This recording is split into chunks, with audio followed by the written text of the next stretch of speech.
សែនក៏គង់ស្ថិតក្នុងចិត្តខ្ញុំជាឋានសួគ៌សុខពីរំបែមសានសុខុមដែលខ្ញុំស្នេហាទិដ្ឋភាពទាំងឡាយសំសាយគុណធីគឺជាគ្រឿងអាលង្ការមករចនាសម្រស់កងកងស្រមៃដូចធនាធានគេណនារីភូមិឋានបវតែងអដូចស្ងប់ពេញពងទុំលើបាត់ទូកដល់សំត្រឹមត្រង់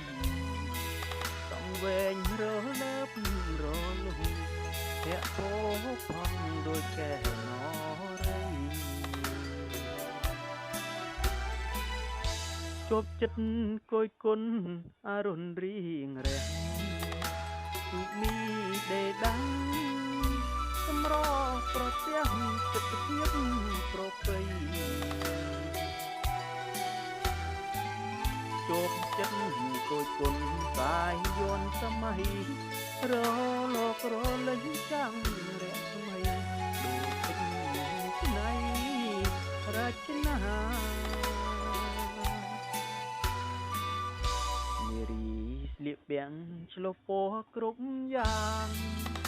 អង្គុយក្រោមដើមស្រោមកាងសម្អាតសំអាងរូបទឹកដតថ្លាផ្លាស់ស្លៀងពាក់ក្លីអាវស្ដាងសង្ហាចលផាត់មកបាំងកាយាជាប់នេត្រាបុកផាកងកង